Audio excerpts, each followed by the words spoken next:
ओ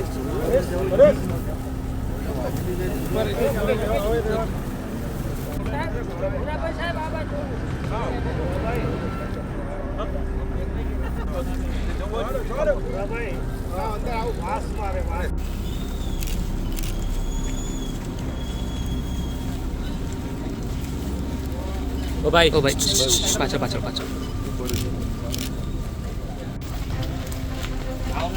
નાવને પૂછી તાકા તૈયાર હો ગયો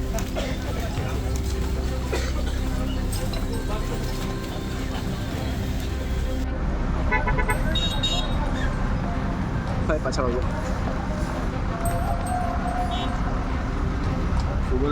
भाई भाई दिया ही है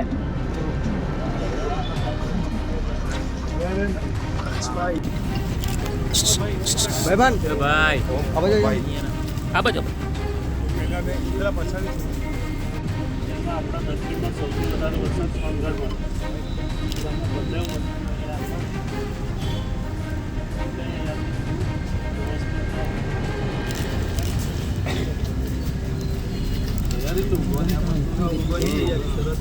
पकड़ नीचे पेला पति पग ले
આગોતરું આયોજન એનું એ રીતે કરે.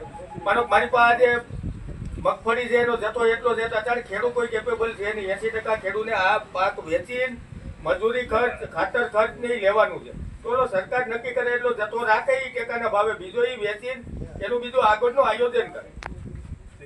દિવાળી 15 દી કેડે જુનાગઢ ડિસ્ટ્રિક્ટની અંદર એ વાતાવરણ નહોતું. ઘણા 13 થી 14 ગામની અંદર રાતે 4 વાગ્યાથી સવારના 8 વાગ્યા લગીમાં વરસાદ એક જ ધારો એટલે પાકનું ધોવાણ થયું ને બનપાડાની નુકસાની ને જમીનો હોતી ધોવાણી એમાં માલને હોતી નુકસાની તેડી થઈ ગઈ. એમાં પછી આ 2 વખત કે ભાઈ એટલા ટકા નુકસાની થઈ જાય. આની પેલા 2 વખત આફતમાંથી નીકળ્યા હતા પૈડા માટે પાટવું છે. આજે 13 તારીખે જે વરસાદ આની પહેલા આવ્યો એમાં હોતી પારાવાર ખરે 30-40% બનપાડાની પાક નુકસાની હતી. એનું સર્વે થઈ ગયું છે. પણ હવે વહેલામાં વહેલી તકે એ સર્વે થઈ ગયા પછી એને હવે સરકારને કઈ રીતે એના ધારા ધોરણ મુજબ સહાય આપી ખેડૂતને વહેલી તકે ખરેખર જાણ થાય. એનાથી ખેડૂતને થોડોક વિશ્વાસ બે કે ભાઈ આગળનું આપણું સર્વે થઈ ગયું છે એનું ખરેખર આ તારીખની અંદર પેકેજ આવવાનું છે. ગઈકાલે ગુજરાતના માન્ય મુખ્યમંત્રી શ્રી ભૂપેન્દ્રભાઈ પટેલ સાહેબે સમગ્ર ગુજરાતમાં જ્યાં પણ વધારે વરસાદ છે અને જે ખેડૂતોને નુકસાન થયું છે એમના માટે તમામ વિસ્તારમાં આજે મંત્રીશ્રીઓને મોકલવામાં આવ્યા છે. અને આજે મારે પણ તાપી જિલ્લામાં અમારા કેબિનેટ મંત્રી શ્રી નરેશભાઈ પટેલ સાહેબ અને મારે આવવાનું થયું. 1-2 ખેડૂતોની મુલાકાત પણ લીધી અને અત્યારે અધિકારીઓ સાથે વહીવટીતંત્ર સાથે મિટિંગ પણ કરી. અને આ મિટિંગમાં એ ચર્ચા એવી કરવામાં આવી કે જ્યાં વરસાદ વધારે છે અને ખેડૂતોને જે પણ નુકસાન થયું છે એની સર્વે કરીને માહિતી મેળવીને સરકારમાં રજૂઆત કરીને આગામી દિવસોમાં ખાસ કરીને જે ખેડૂતોને નુકસાન થયું છે એને કઈ રીતે મદદ કરી શકે, કઈ રીતે વળતર મળે એના માટે પ્રયત્ન કરીને ખેડૂતોને મદદરૂપ થઈશું.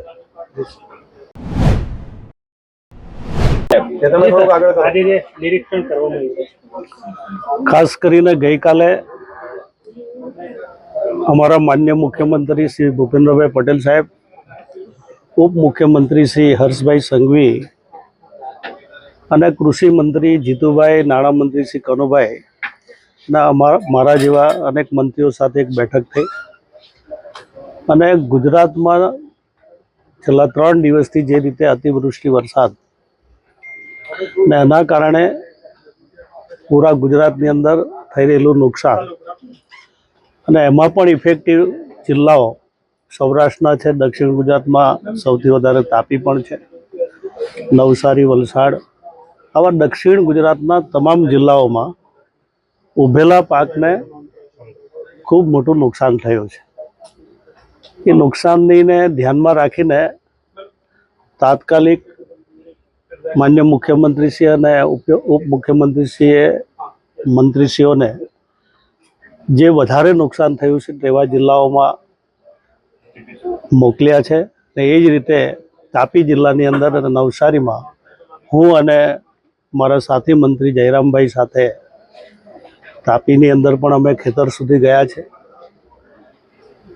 ત્યાં પણ સમીક્ષા કરી છે. વધારે કરીને ડાંગરને ખૂબ મોટું નુકસાન છે. મરચી, કપાસ અને લીલા શાકભાજી તો અનેક પાકોને નુકસાન થયું છે. કલેક્ટર કચેરીની અંદર કલેક્ટરશ્રી, ડીડીઓશ્રી, અન્ય અધિકારીઓ, ખેતીવાડીના અધિકારીઓ સાથે પણ બેઠક કરી સમીક્ષા કરીને એનો પૂરો હજુ પણ વ્યવસ્થિત રીતે સર્વે કરાવીશું. પણ જેટલા પણ જે આંકડા આવ્યા છે એના આધારે ઘણું મોટું નુકસાન છે અને એ જે નુકસાન છે એ આવતીકાલે ચોક્કસ રીતે અમે માન્ય મુખ્યમંત્રીશ્રીને અને ઉપમુખ્યમંત્રીશ્રીને ધ્યાને દોરીશું અને આવનારા દિવસોમાં જે કંઈ સરકાર નક્કી નીતિ બનાવશે એ પ્રમાણે ખેડૂતોને કેવી રીતે મદદ કરી શકાય એ પ્રકારના અમારા પ્રયત્ન હશે. 3 દિવસથી જે રીતે ગુજરાતમાં વરસાદ પડી રહ્યો છે કમોસમી, એ કમોસમી વરસાદના કારણે ખેતીના પાકને ખૂબ મોટા પ્રમાણમાં નુકસાન થયું છે. દરેક જિલ્લાની અંદર થતા પાક, સૌરાષ્ટ્રમાં મગફળીનો વધારે પડતો પાક છે. એ રીતે દક્ષિણ ગુજરાતના જિલ્લાઓમાં ડાંગરનો પાક એ ખેડૂતોનો મોખરે પાક ગણાય છે. અત્યારે જે સ્થિતિ મેં જોઈ રહ્યો છું, નવસારી જિલ્લામાં સવારે તાપી તાલુકા આ જિલ્લામાં હતો તો ડાંગરની અંદર ખૂબ મોટા પ્રમાણમાં નુકસાન થઈ રહ્યું છે. કેટલાક લોકોએ ડાંગર કાપીને લેવાના શરૂઆત કરી હતી, કેટલુંક ઉભેલું ડાંગર છે. પણ તમામ પ્રકારના પાકને જે રીતે મરચી, કપાસ, સોયાબીન એ રીતે પણ મેં તાપીની અંદર જોયું છે.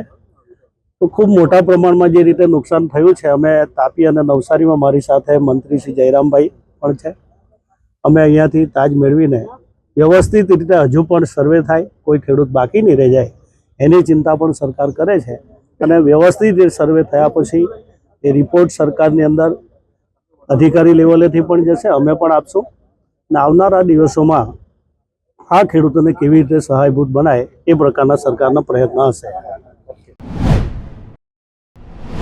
સૌરાષ્ટ્ર અને દક્ષિણ ગુજરાતના વિસ્તારોમાં કમોસમી વરસાદ થવાથી ખેડૂતને ખાસ કરીને મગફળીના પાક અને બીજા અન્ય પાકોને નુકસાન થયું છે.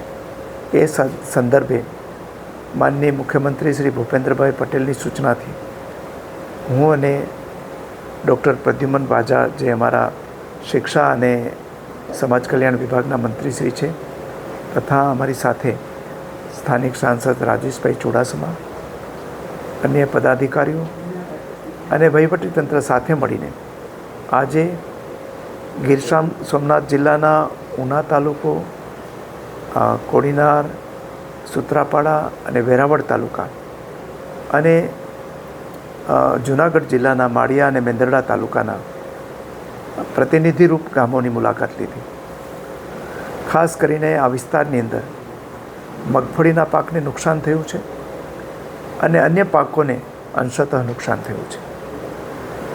ખેડૂતોનો પાક ક્યાં તો થોડો ઘણો ખેતરમાં હતો, બાકીના ખેડૂતોએ પાથરા કરીને તૈયાર મગફળી છે એ લણવાની બાકી હતી.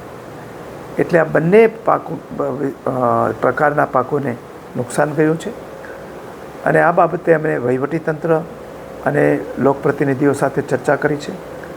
આવતીકાલે અમે કેબિનેટમાં એનો પ્રાથમિક અહેવાલ આપીશું અને ખેડૂતોને કેવી રીતે મદદરૂપ થઈ શકાય એ બાબતની પણ ચર્ચા કરીશું.